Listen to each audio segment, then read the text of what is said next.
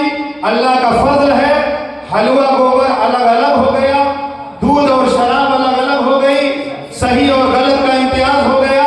صحیح کیا ہے, غلط کیا ہے, یہ جو ملا کر کے لوگ رکھتے تھے, یہ پتہ چل گیا کہ اہل بیت اور مسلک اعلیٰ حضرت اور صحابہ کے ماننے والے کون ہیں, اور اہل بیت اور صحابہ اور اعلیٰ حضرت کے مسلک کے مخالف کون ہیں. الحمدللہ ہم تعداد کے بھروسے کبھی بھی کام نہیں کرتے, ہم خدا کی امداد کے بھروسے کام کرتے ہیں, مصطفیٰ کے پیار کی بنیاد پر کام کرتے ہیں.